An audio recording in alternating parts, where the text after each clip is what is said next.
Okay, welcome. So tonight I'm at our Denia house in Spain. I think most of you have been here and you know it's a rather beautiful place. And I brought my two daughters for a holiday because they have a school holiday now. So they're enjoying everyday swimming, and I'm working on the third book of Ramona's teachings. So many of you know that, or you've probably seen that we brought out already about 4 years ago Aham Sparana, and this was a selection of all Ramana's teachings. That is, who am I, and surrender, and some stories about the daily life in the ashram. And that book has been very, very well received, and many people have written us very nice reviews. And those reviews are in the second book, which is a book also most of you have seen, Vishara. And now I'm working on the third book, which is about surrender. It's also got some very amazing stories. Um, so be ready for that. I think we'll have it ready for beginning of next year in English. Takes a bit longer in other nationalities. And today, I don't think we have anybody from Spain today, but we've got the Spanish Aham Sparana back from the printer, just arrived today. So that's rather nice. And the German Vishara is also being at the publisher's printers now. So we should get that also in about a month. Okay.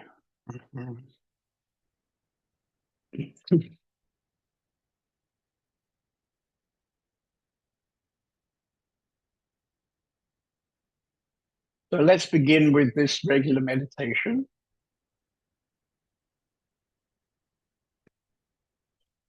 So close your eyes and look inside and bring your attention to whatever is the strongest thing going on inside you. It may be thoughts, maybe feelings, maybe a body sensation, or it may indeed just be completely silent. Okay, so when you're ready, you can open your eyes and come back into the meeting. So before I ask somebody to share what happened to them during the meditation, I want to make a couple of comments.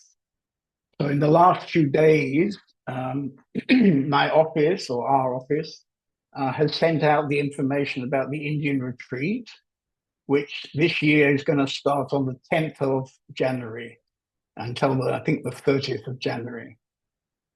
So I just wanted to encourage you, if you want to really work intensely with John David, there's no doubt that this is a 3-week retreat and it's close to the ashram of Ramana Maharshi. And from where we have our meetings, we can look onto this mountain, Arunachala. So many people find this a very energetic retreat.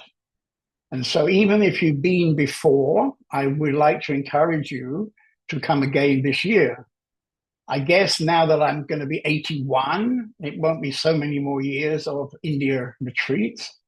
I don't know. I mean, I keep going and I'm quite seem to be doing quite well. So maybe there will be more years, but anyway, we have to see.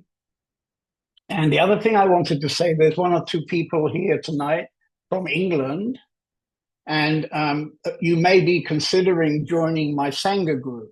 The Sangha group is a group that's been running for 20 years, well, more than 20 years, and it meets every 3 months. And this is it's an alternative to living in the community if you want to work intensely with John David. And on the 7th till 9th of November, I'll be having that weekend here in Spain. We've now had, I think, 2 other meetings this year, and I'm building up a new group. It probably won't go for another 20 years, but anyway, it can go for a few more years. And some of you from England may find that you would prefer to come to this meeting in Spain than come to the one in Germany. I mean, both places are very lovely and we have lovely people coming. But if you live in England, you probably would like to have a bit of sunshine. So here we have lots of sunshine. And then we have a beautiful garden and a swimming pool. You can even have a swim. So anyway, good. So would somebody like to share what happened during the meditation?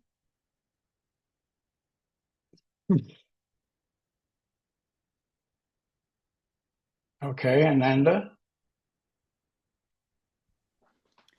So in the beginning, there was a lot of silence that just came from my massage. So, but there was some pain in the shoulders. I have some inflammation, so this was pretty strong. And with time, it just faded, or not faded, but it was a lot of distance to it, and there was just silence and some thoughts sometimes, but yeah, not so many. Right, right. Okay, good. Keep me informed about how your mother's doing, yeah?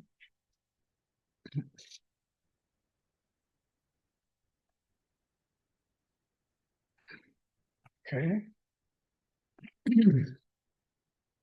Somebody else like to share?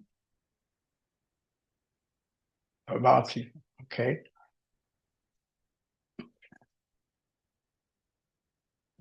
Go ahead, Bhavati. Yeah, I'm in Mallorca, and Right.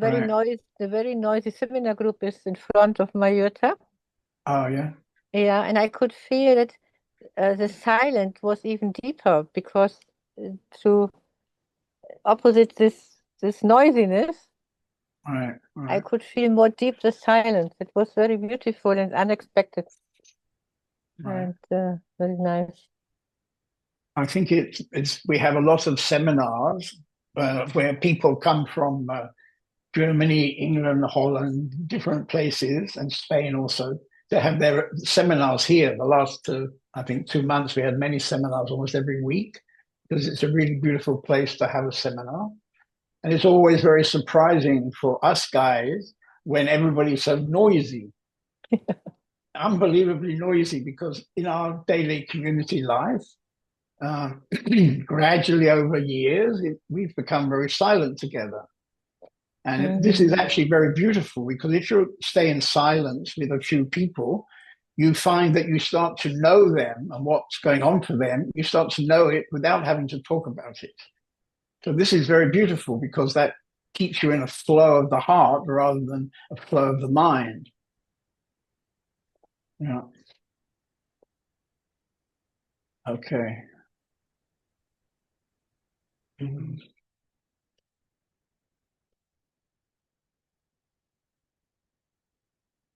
So there's one or two new people I don't know so well tonight.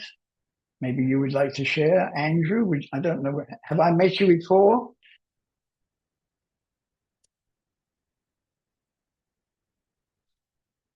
I see you've Yes. got this. I call it the golden golf ball. This is No, from Oroville, yeah. it's Tamil Nadu. What's that? It's Oroville. Yes, Oroville. Yeah. Right, right, yeah, yeah. Um, I think I have. I think I've been in a webinar with you in a conference a year or two ago. Um, but I haven't joined a satsang like this tonight. I've been checking out some of your videos on YouTube, and I saw the one that was posted recently for Radha Ma that was uploaded to the Yeah, on channel. YouTube, yeah, yeah. Yeah. Have you met her?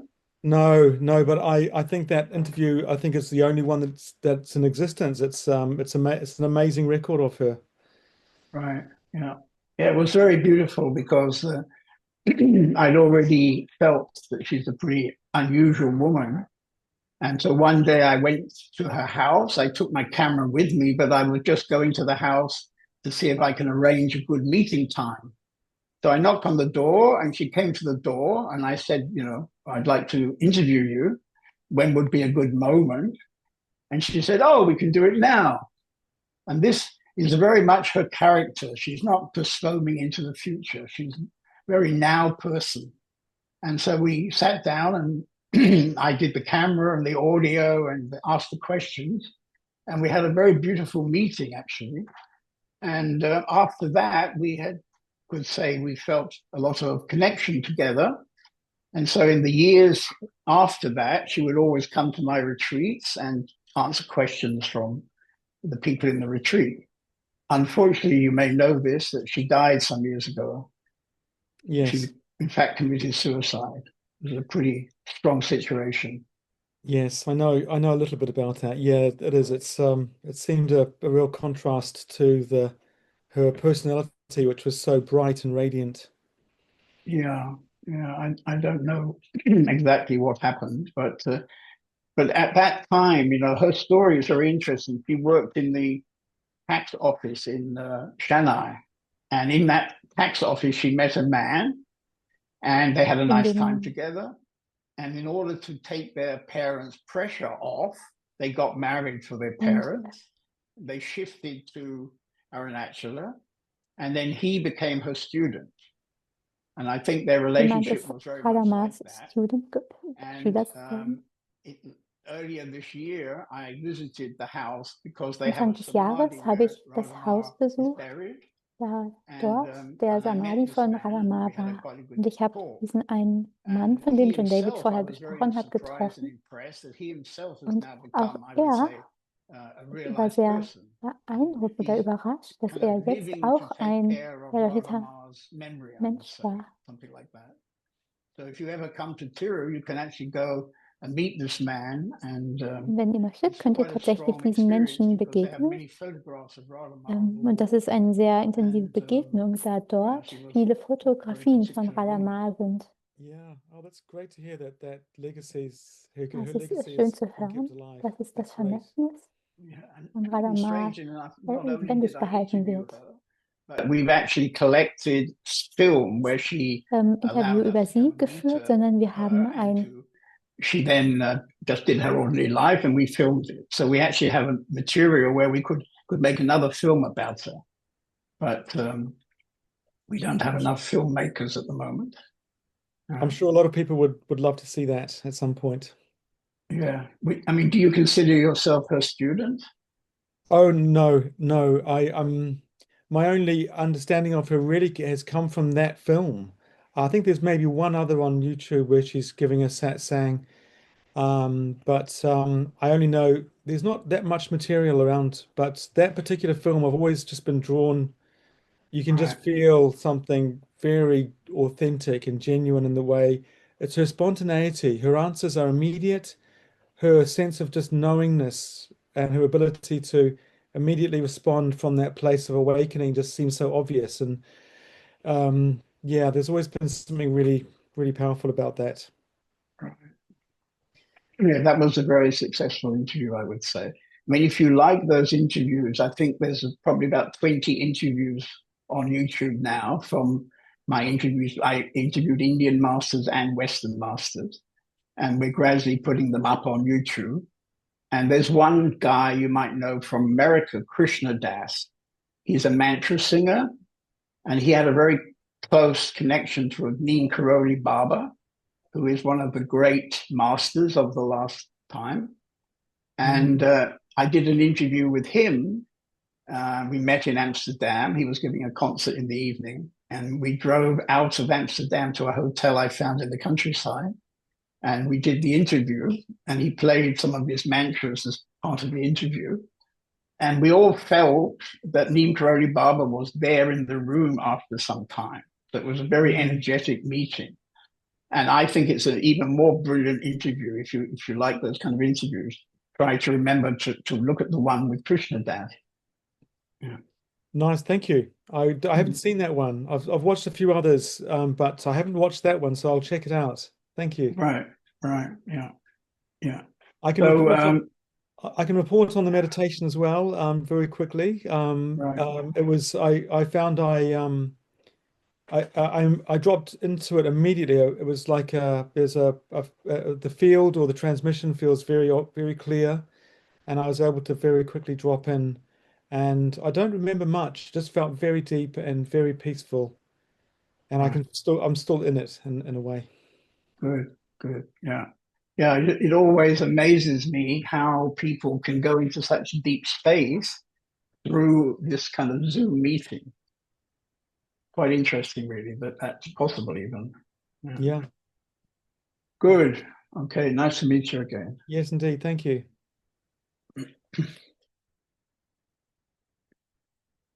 Okay, so Rahul was raising his hand. where is he? I don't know. Oh, One okay, second. Rahu, go ahead. Hello. Can you say a few words? Hello. Okay, I hear you. I hear you. Uh, So what happened in the meditation? Felt really strong feelings of abandonment. Abandonment. You're living now in Europe, are you? Yes. And were you born in India or in Europe? And India. So, I mean, is it difficult for you to leave your family? Because I know in India, families tend to be very close with each other. no, it's not that. I've been here for 6 years. I just had a breakup recently, and that's why. You did what? I had a breakup recently. Oh, I didn't understand. What happened recently? I ended a relationship of Oh, 2 years. right. Okay. Yeah, right, right. That's interesting because I'm going to talk a bit about that because perhaps Bhaskar would like to share a bit. We have an English guy. Um, where is he? He's got a picture of Aranatla there. So I'm going to tell your story a bit, Bhaskar. Is that okay for you? Yeah. Yeah. Wait a minute. I've got to try to get me. I don't know how to get this thing to work actually. Wait a minute.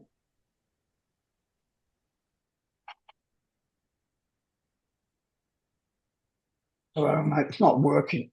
Oh, yes, now it's working. Okay, good.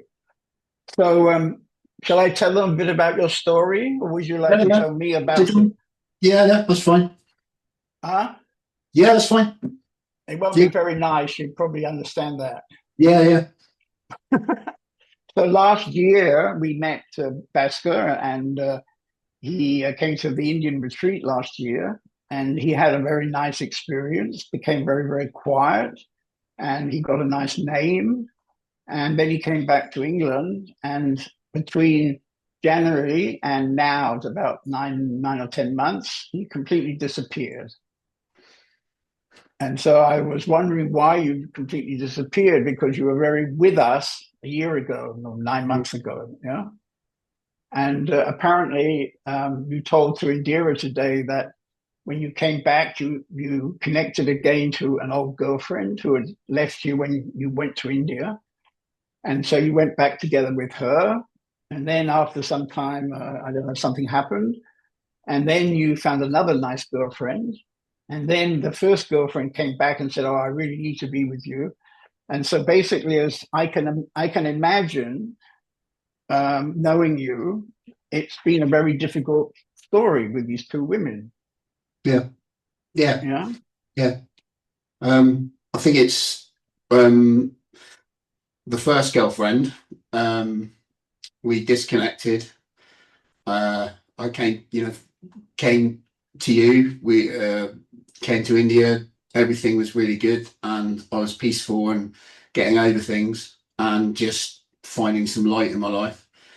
And then the girlfriend came back into my life. She then decided that she wanted to cut me off again, and she went off with somebody else. And in the meantime, I met somebody else.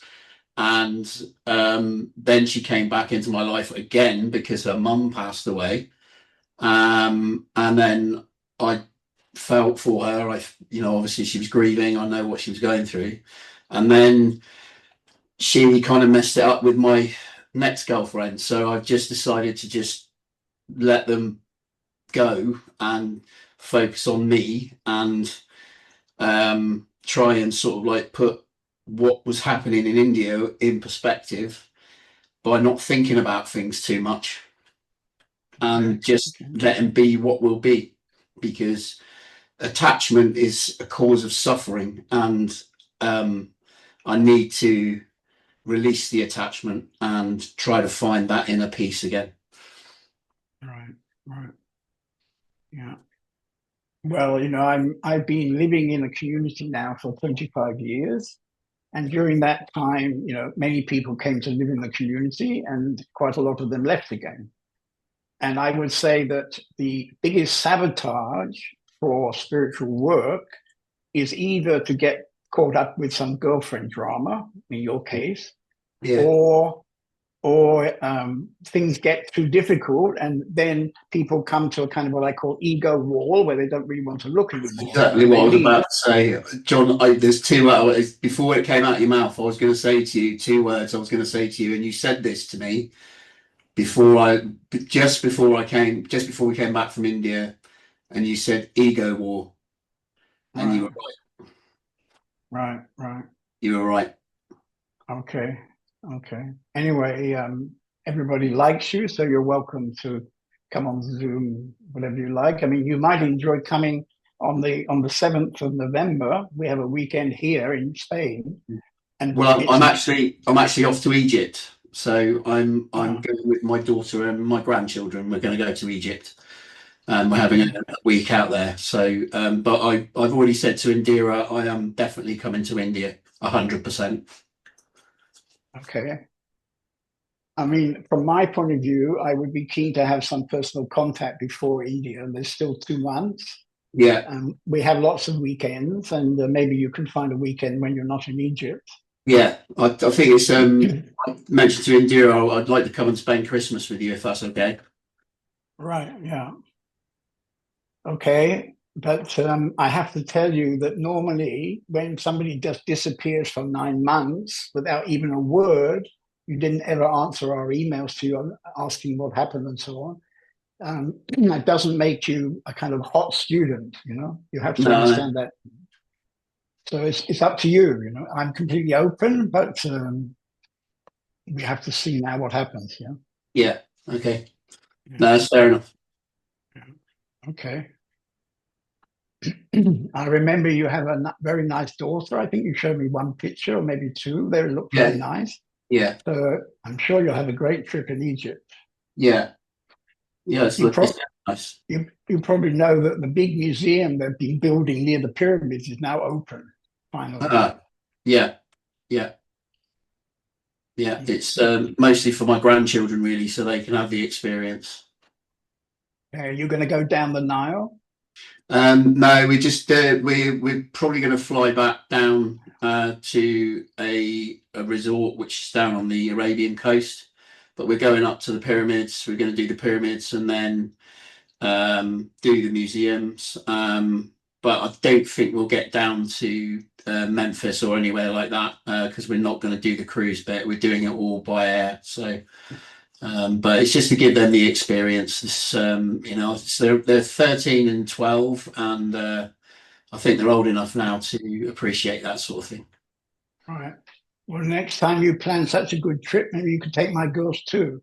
And they'll soon be 10, so they might get on well with your kids. Yeah. Okay, good.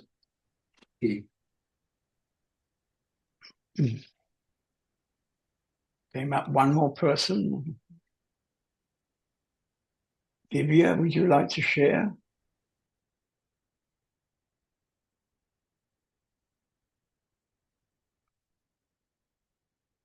Is your health okay again?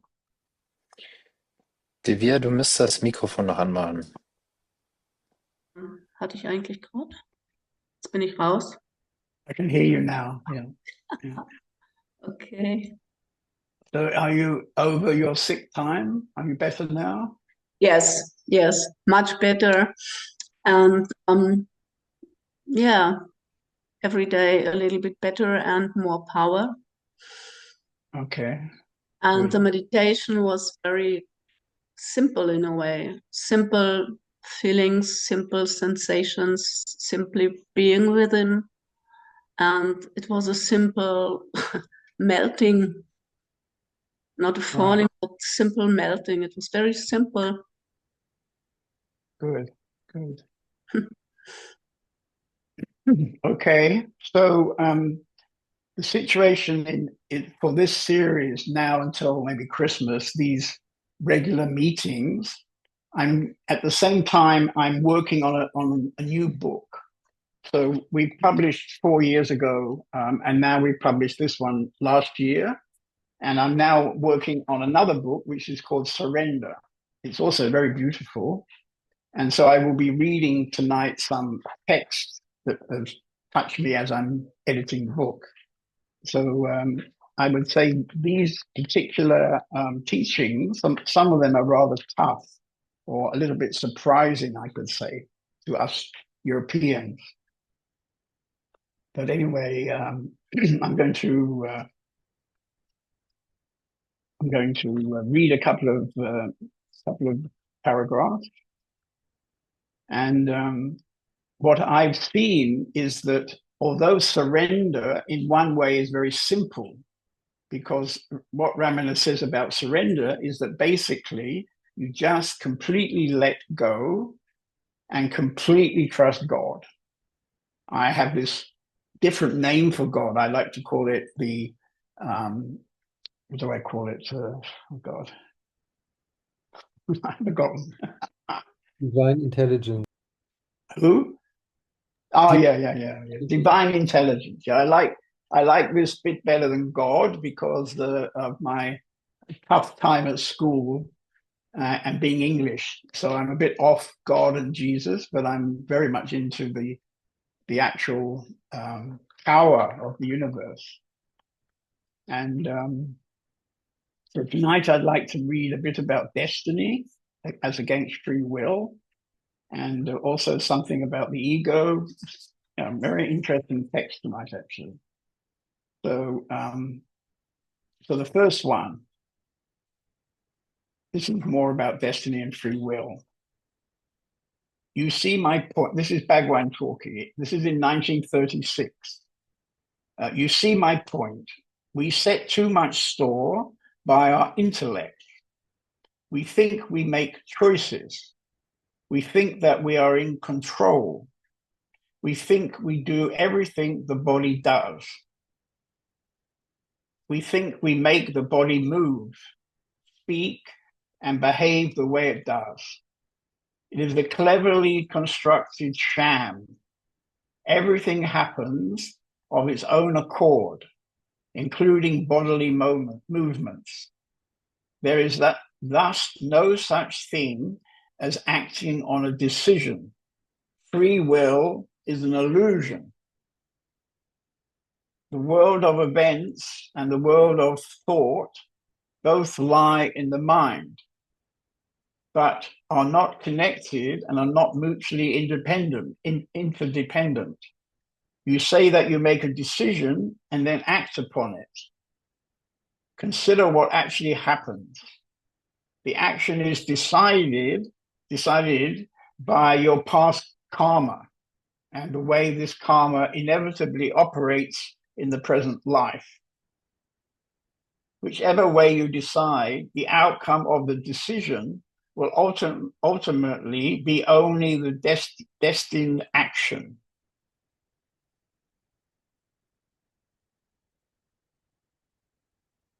And nothing else. Thus, the decision does not count at all. So no action is ever the outcome of man's decision. We delude ourselves into thinking that it is so. So this is a bit shocking, of course, because if you live in Europe, you almost certainly are completely involved in the idea that you are doing your life, you are deciding. So, for example, Basker's deciding to take his family to Egypt and such things. But it's not working really like that. And of course, to come into a trust with divine intelligence is not completely easy because we've been growing up, most of us grow up in families or in a culture in Europe where we're absolutely expected to figure things out. And of course, we have universities who are offering us, special tuition so that we really understand that, we are deciding, you see.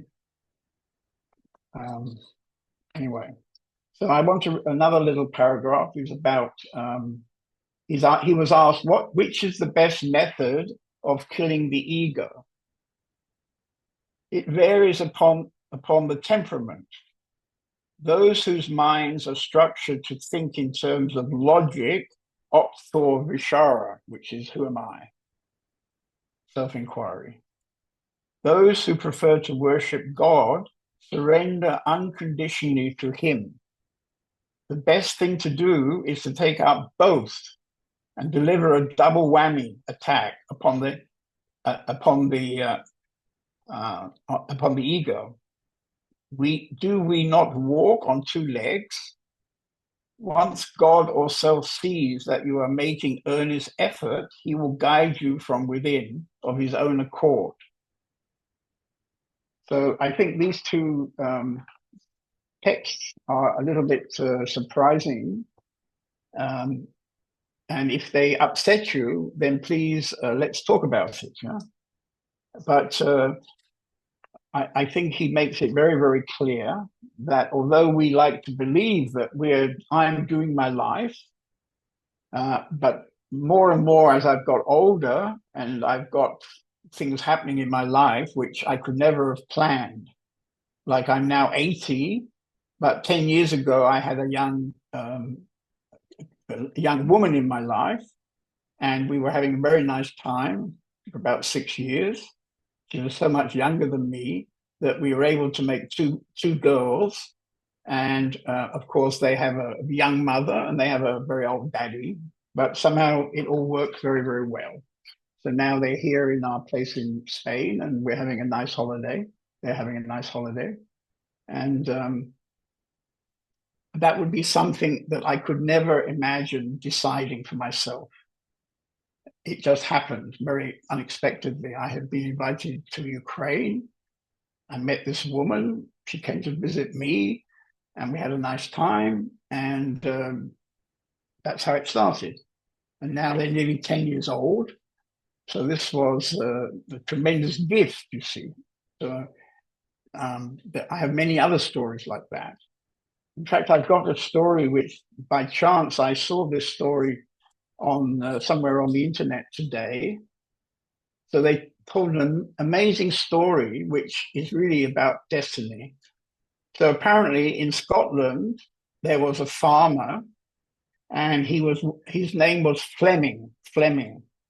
And he was a young guy and he was working in his fields and he heard a boy screaming, help me, help me.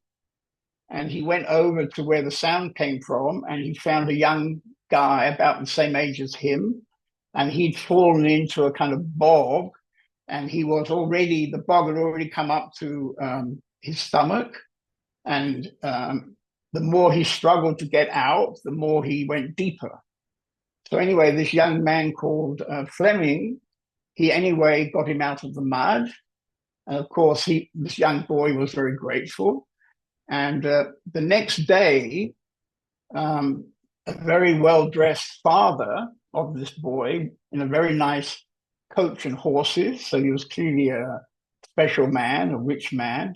He came to visit Fleming, and he wanted to give him some money for saving his son.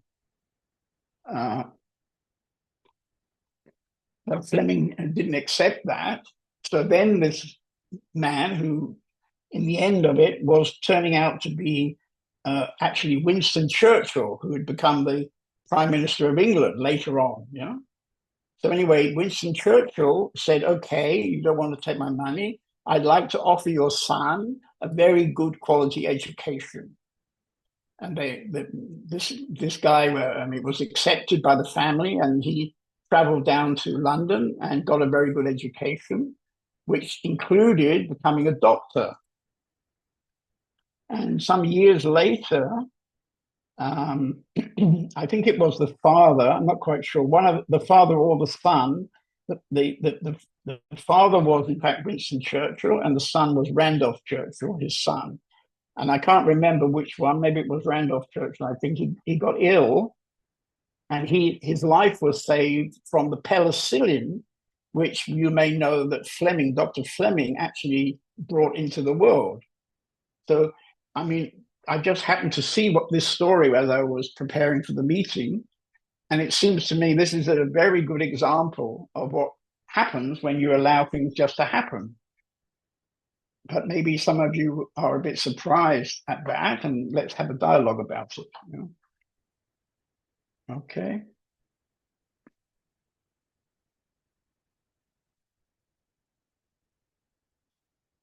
Will anybody have something to say about destiny or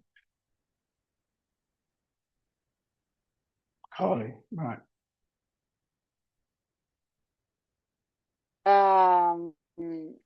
Yeah, I had a quite interesting new perspective on this a few weeks ago when I realized that, like, on a physical level, on a biological level, in the body, everything just happens. Yeah, your heartbeat, how your cells work, like everything is just happening. You don't have any influence.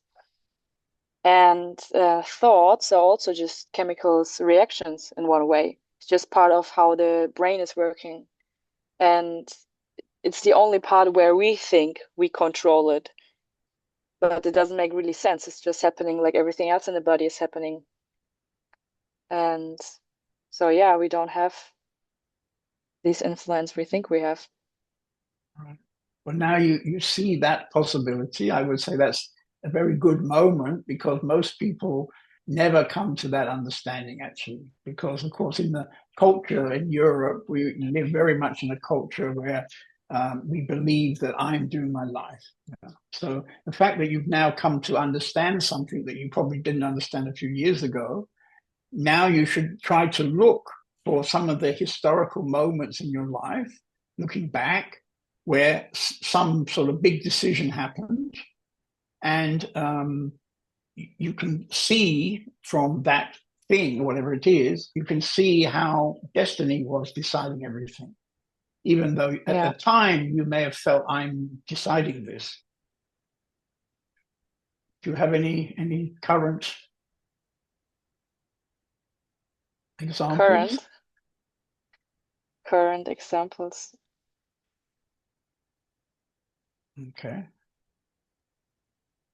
I don't know. It's just you went to town today with the girls, didn't you? No, did you have a I haircut? went. You look as if you had a haircut, actually. Did you have No, a haircut? No? I had a few weeks ago or 1 month ago, I had a haircut, Oh, okay. Yeah, good. but freshly washed today. So Oh, all right. In honor of our meeting, okay. Yeah. Okay. What's in trouble with? It doesn't. I don't get the choices. I can only get myself or one other person. I can't come back to the whole grid, so I can't see everybody anymore. If you click on View on the upper right corner and then Gallery. Yeah. Okay, now it's working. Yeah, thank you. Okay, is there somebody else who would like to go into some kind of dialogue about what I've been reading tonight?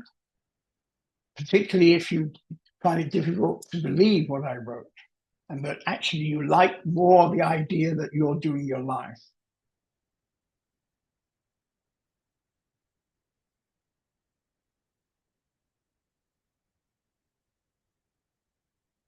Maybe I should ask Eric something. Can we have a dialogue, Eric?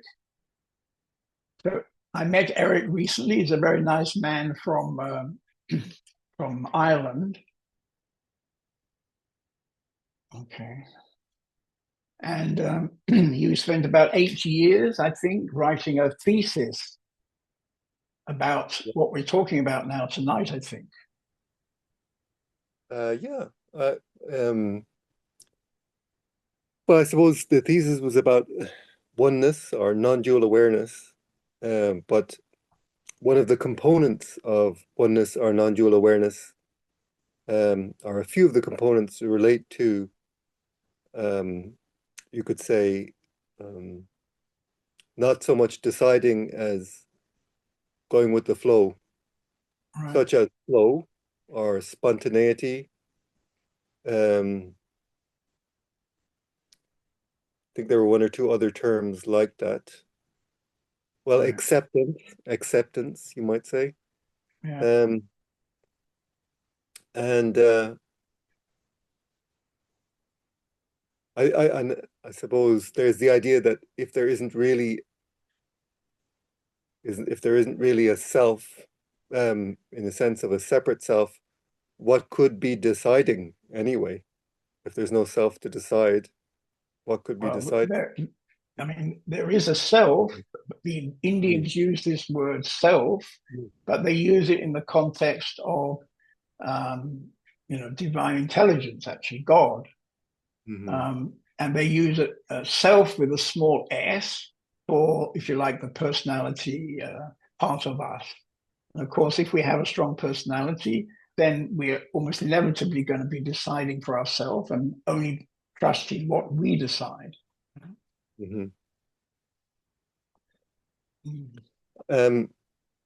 I get one pattern in my life would be that's quite strong, is being addicted to my phone, and addicted to being alone.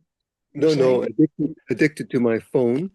Oh, your So phone, right? Yeah, right. I often, especially when I go to bed, I look at my phone, I look at YouTube, and often I can't really stop so much, and often I don't get a good sleep because I'm so addicted to my phone, and Right. and then afterwards I suppose I get angry at myself. And I say, why can't you not be addicted? Why can't you put the phone in another room or turn the phone off?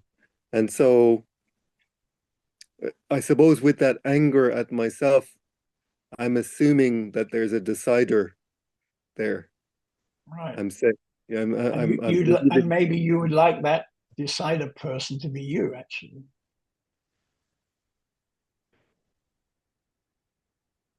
Yeah. I just think it's me. I suppose I believe it's me, but it's just not doing its deciding very well. Right. Right. I mean, if you could go back in your life and find certain strong moments, then you could also see how the decisions got made at that time, So sometimes that's very surprising. I mean, when I think of having these daughters, I have two young daughters, and so they were born 10 years ago when I was 70, and I met their mother when I was, I don't know, 68 or something.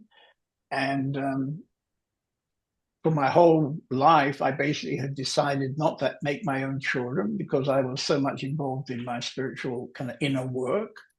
And then suddenly when I was 68 or 70, it just happened. I just met this woman and we liked each other a lot and we had a lot of fun together. And then we had this idea, why don't we make a baby? And this wasn't so easy. We had to do it in a clinic, because I'm so old. They told me, well, your sperms are all like little monsters, So we had to do it in a clinic. And it didn't work the first two times. And when we were going to do the third time, I found myself saying to the doctor, maybe you could make two babies. We could have two babies. We were only asking him for one, but as we had tried so much, and we'd given a lot of our time to this project, and he did it. We had two. In fact, there was even a moment. The first moment we looked at the what they call this machine where you can look inside. What's that called? Ultrasound. Ultrasound. For a couple of minutes, it looked like we may have made three babies. Yeah. There were three cells, And then kind of luckily, it turned out that in two of the cells was a little black dot and it was vibrating. And in the third cell, it was empty. So the doctor then explained that you've got two kids. He didn't know if they were girls or boys, but I mean, this was a very profound moment actually for me personally, because when you see these little cells and then you see this little black dot kind of moving, vibrating, and you know that this is going to grow up into a child and then an adult, and it's pretty amazing actually, pretty amazing. Mm-hmm. Okay, well, it's nice you came on the meeting. How's your mother? Was it your mother that was having trouble? Or That's father? right. Well, just recently, mostly my mother. She had Yeah. had a heart attack when I was on a transformation week, but that doesn't seem to be a problem at the moment. But it's a foot that is infected, very badly infected. So they're going to try some very strong antibiotics. Right. It's in the bone of her foot, so hopefully those will work. Right. So, Yeah. Yeah. It wouldn't be nice to lose a foot, I don't think. No, definitely not. Yeah. Okay. Nice talking to you again. Thank you.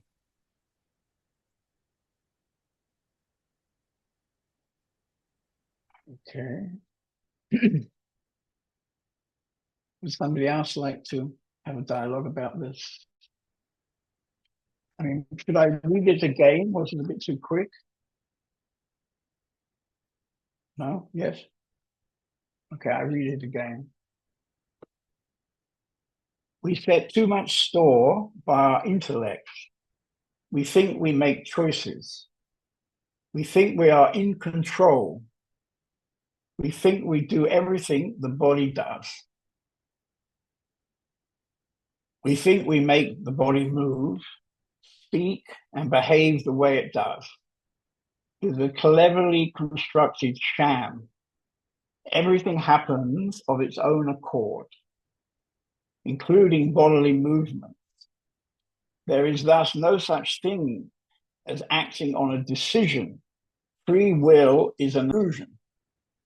The world of events and the world of thought both lie in the mind, but are not connected and are not mutually interdependent. You say that you make a decision and then act upon it. Consider what actually happens. The action is decided by the karma, our karma, that is inevitably operative in the present life. So this karma is probably something we bring with us when we're first born into this life.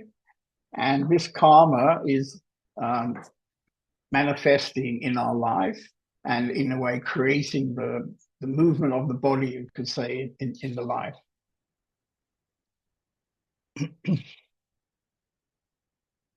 Whichever way you decide, the outcome of the decision will ultimately be only the destined action and nothing else.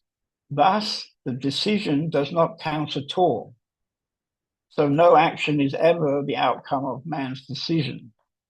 We delude ourselves into thinking so.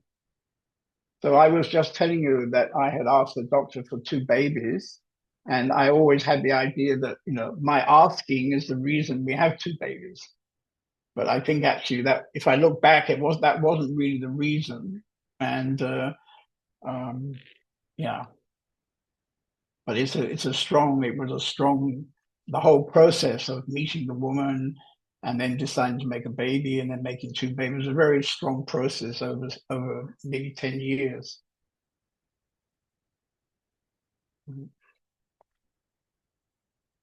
Somebody else like to dialogue a bit? Abati. With babies, you can see What? that especially with the babies, we can see that we do not have the power just to say, I want a baby and I get it. Yeah, Right. it's really a divine something. Many couples want a baby and they don't get, even everything is okay physically. Right. Right. So there is a decision, really, you can see somewhere else if you get it or not. And especially in your age, for sure. Right. So there you can really see that it should happen how it happened. Right. Yeah. My sister spent most of her life as a midwife. In fact, she became the kind of boss of all the midwives in England or Yeah. something. And when I told her, that I'm going to have a baby at my age, she said, "Oh, it's really terrible for the babies, to the kids, But actually, it's not really terrible because now they have a young mother who they can go skating with or riding a bicycle with or playing football with. And then they have this other guy who's very old, but he's very much enjoying to have time with them. So they get both things, It works actually rather well, I think, to have a young mother and an older father. Yeah. Mm. And the other thing I would like to share, it was when my mother was very old and she has a stroke and this. And then when I visited her, this whole behavior was so different than before. She was not concerned anymore that I drive with a car. And then I thought, look, we think the personality is something very personal, something. But in this moment when the brain are disappearing, this also disappear. Right. So we are just chemical something, like Kali said. Right. But during our lifetime, we think, oh, it's so special, our emotional something between us. No? Right. And I could feel that I lost my mom earlier than she was dying because she was gone up here, which many children experience. Right. But it makes so clear for me that we are not the mind and that we are more than this when I experience this with her in the visit at the end. No? Yeah, I think it's very beautiful because I remember also when you were moving to the community, you didn't want to come so quickly because you wanted to spend a bit more time with your mother. And you went and talked to her, and you had the kind of lovely mother who said, well, you should do the best thing for you. And then actually she was okay to be left, and you came then to the community quicker than it would have been possible. Yeah, that was really nice from her. Yeah. Okay.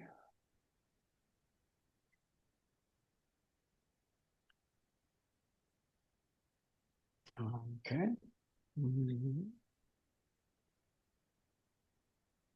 Anybody particularly like to dialogue with me?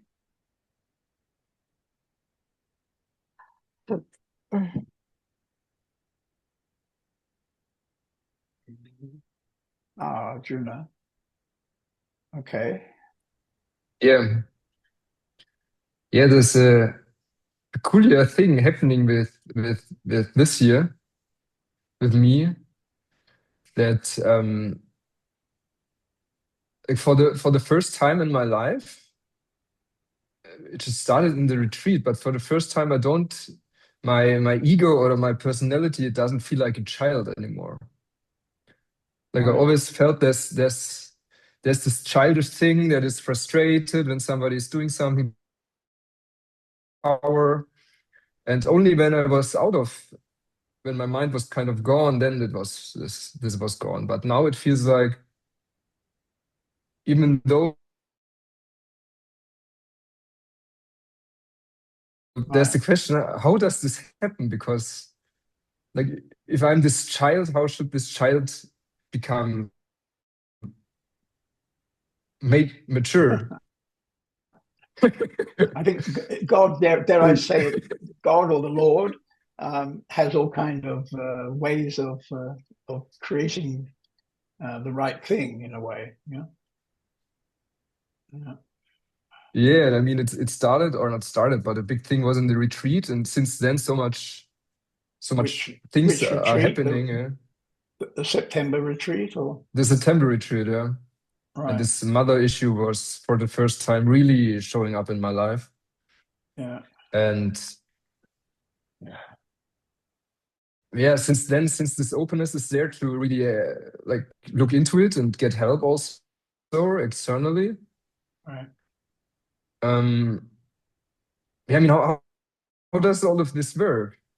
Like before, I wasn't open for this, and now things are happening, and I'm open, and things change, and this I changes. Right. So how the fuck should I like be in control of this? Yeah. I mean, there was a bit of dramatic news tonight because somebody has discovered a cave in Jerusalem, and the cave would fit where it should have been if Jesus was spending some time in a cave. Yeah. So they think this cave was where Jesus was put, and when they came into the cave, that's 2,000 years ago. You know, so it's an amazing story. I don't know if it's really true, but anyway, when they came into the cave, there was a clay pot, and it was sealed, a sealed pot. And when they opened it, they found a list of prayers, which they feel was maybe written by Jesus just before he went up onto the, got put on the cross. And it has 10 prayers. So this was just something I heard just before this meeting. So if anybody's interested, maybe you look into this. And I would love to be able to read these 10 prayers. It might be interesting, I think. Because it's quite clear from what I'm doing now that Ramana Maharshi spoke quite a lot about Christianity and Jesus. And in fact, probably we're going to do a fourth book.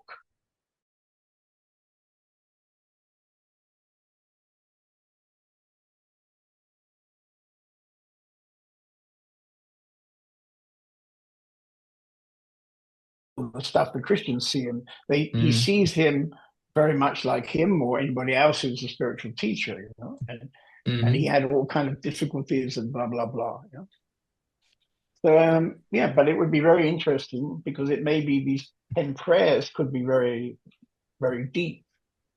Yeah, I mean they also found these Nag Hammadi scrolls in Egypt like 60 years ago. Yeah. Which also part of the Gospel of Thomas. Like that were really supposed to be really like scriptures that were not changed by the church over the time. And especially this Gospel of Thomas, I think it's really like I read it 3 years ago or something, and it's just sounded like what Osho and all of the others.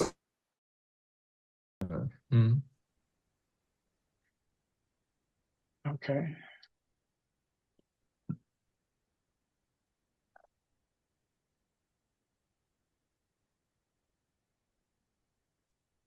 Okay. So is anybody else would like to talk and have a dialogue?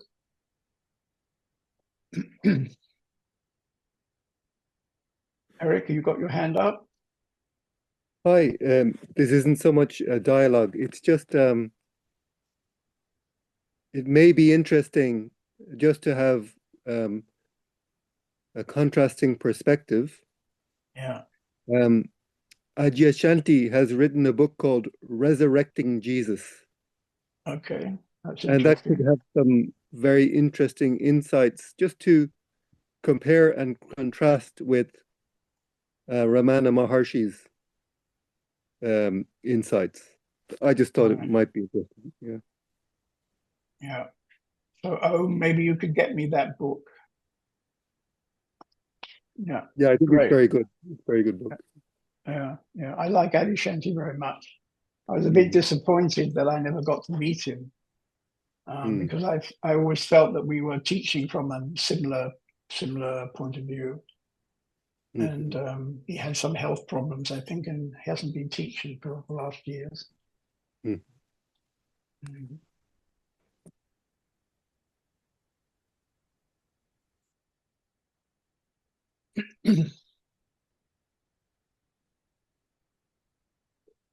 Okay. Who else would like to? Lavanya, we haven't seen you for some time. Would you like to have a talk?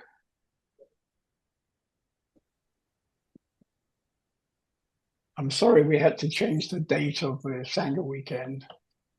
Kann man mich hören jetzt? I can hear you, yeah. Ja, okay. Ähm, kann ich Deutsch reden? Ist jemand zum Übersetzen da, or have I talk in English? No, you can talk in German, and Yeah, I Charlotte can Schwarzer will translate. translate. Okay. Ähm,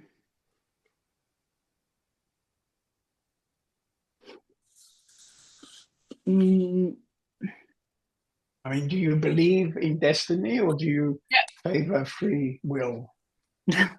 no, in Destiny. You do.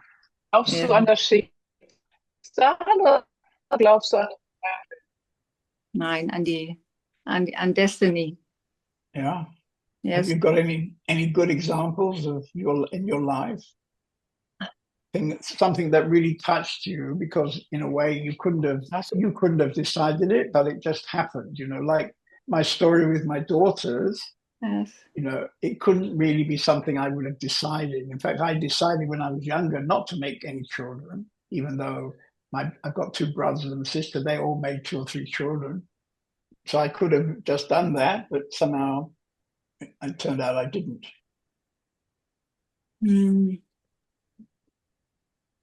Geschichte aus deinem Leben, die du teilen kannst? Ich dir erzählen. Ja, also was er sagt, verstehe ich. Das, nur was ich sage, wenn du das übersetzen kannst, das wäre gut, aber so spontan. Also es gibt bestimmt 1000 Dinge, aber so spontan. Okay. Ich muss auch Aditi übersetzen jetzt. Can you translate then? So there are for sure 1000 things, but spontaneously I have to think. Right. Yeah. Okay. Behind you, you have a Japanese picture of a Japanese mountain, very famous mountain, yeah? Hinter dir hast du ja ein Bild von dem berühmten Berg in Japan. Ja. Have you been there? Have you been to that mountain? No, nein, leider nicht. Because, you know, I lived in Japan for 3.5 years. And during that time, a few times actually, I went on the train. They have these very fast trains between Tokyo and Osaka. And this train line goes past this mountain, roughly where this picture was taken. Also während meiner Zeit in Japan bin ich ein paar Mal mit dem Zug an diesem Berg vorbeigefahren. Yeah. Yeah, and as a funny little side information, I was reading it sometime recently that the people who live near that mountain, they get now very upset because so many people come there to take a picture of the mountain. And so they feel their lives are kind of being interrupted all the time by tourists with cameras trying to take a picture. Und ich habe gelesen, dass die Leute, die da am Berg wohnen, ziemlich genervt sind, weil da mittlerweile super viele Touristen herkommen, die immer da Bilder schießen wollen von dem Berg. Ja. Also diese Sache mit der Gnade, mir fällt jetzt kein großes Ding ein, aber also ich spüre das irgendwie von Tag zu Tag oder von Woche zu Woche, von Monat zu Monat immer mehr, auch in den ganz kleinen Dingen, die irgendwie, also ich weiß jetzt kein richtiges Beispiel, aber es funktioniert irgendwie besser. Also ich habe das Gefühl, es funktioniert viel besser, wenn man eben nicht selber eingreift, aber man kann ja gar nicht selber eingreifen, aber wenn man den Gedanken loslässt, dass man selber eingreifen kann. So I realize it's stronger with this grace in little things from day to day. And I become more and more aware that it happens better if you don't interfere, although it's not possible that you even interfere. Right. Yeah, but there's bound to be situations where, you know, you want to vote for black and the other person wants to vote for white, and then how to decide.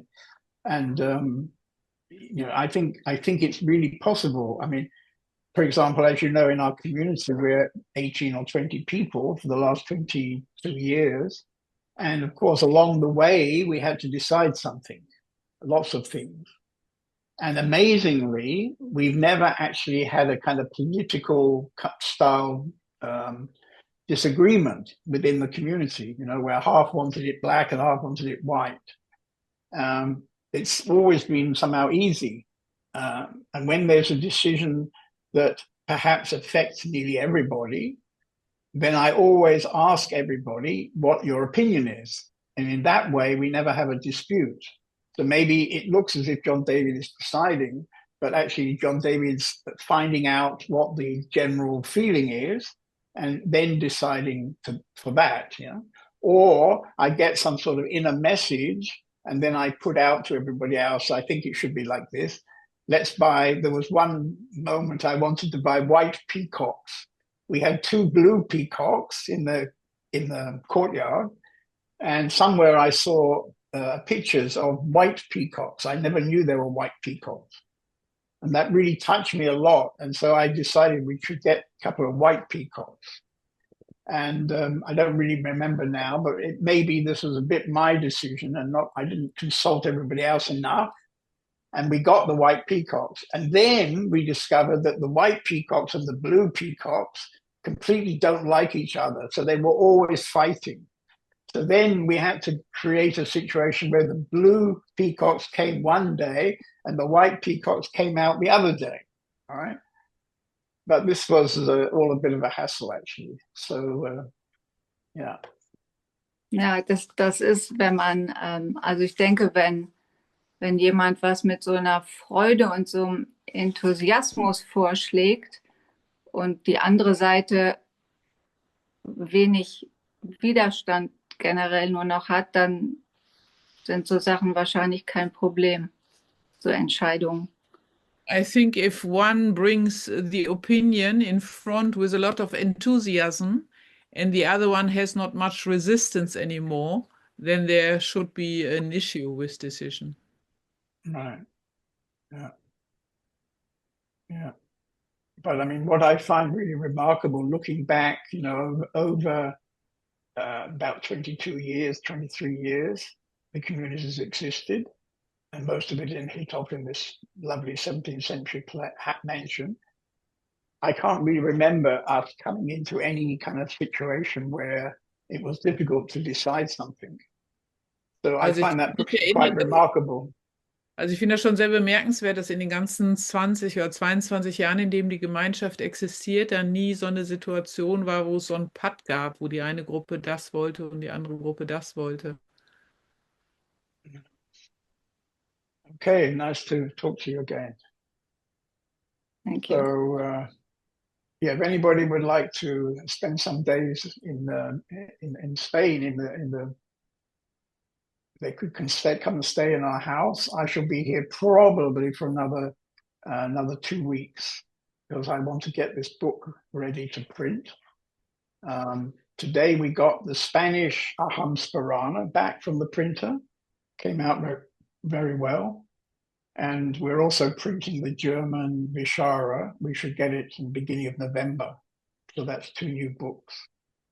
And because there was a lot of interest, last year we started working with a new American USA distributor, and I think he's managing to sell a lot of these books. So yeah, that gave me the energy actually to do this 3rd book and possibly even a 4th book.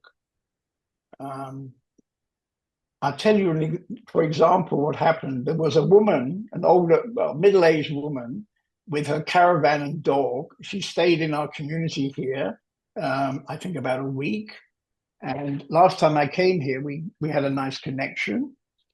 And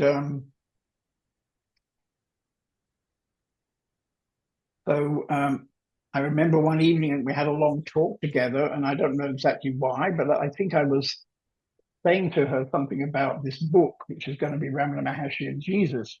Then, oh, wait a minute, I've got this photograph of Jesus. So anyway, she came in a couple of minutes back with this picture of Jesus, which is a very unusual picture because I found it very artistic. And also, it didn't look at all like the kind of regular pictures of Jesus, who usually looks like an Islamic terrorist or something, with a big bushy beard and all that. And so we did a sample cover where we put Ramana Maharshi's picture and Jesus' picture together on the cover, just to, in a way, to thank this woman for giving us the picture.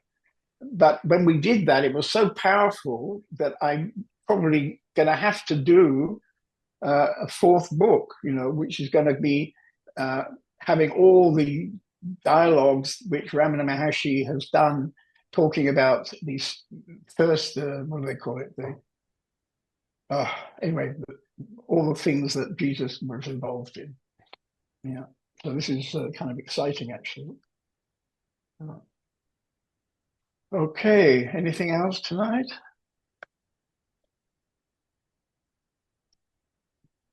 I have to go and see what my girls are up to.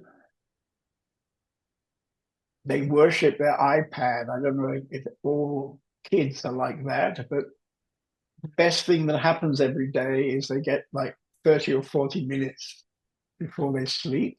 They get to watch cartoons on their iPad. And if I would ever be so silly as to say you can't have your iPad, I mean, there's almost a revolution immediately. I think my life would probably be in danger, actually. But anyway, they're very cute girls, and they go to sleep in about 2 minutes after I've taken the iPads away. And they really, really enjoy it. And when I think of my own childhood, I was growing up when television started. In England, we started having a television in about 1954, I think it was, and everybody got a television because of the Queen's coronation. So this was a very big deal. And so I remember we got a television then. And I used to sit up, hours and hours in the evenings. I would just sit watching this television. And at the end of the evening meetings and so on, programs, they would have, first of all, the Queen. The Queen would come on and make some nice words. And then they would have a kind of card, where you could reference to adjust your television according to. And I would watch all of that, and then my mother would come down in her curlers and say, "Aren't you going to bed tonight?" Or something. So I think this is quite a strong issue for kids. Anyway. Okay, so I think so I'll be here again next week. I'd probably still be in Spain next week. And if you'd like to come and volunteer, I should be here. We can have a talk.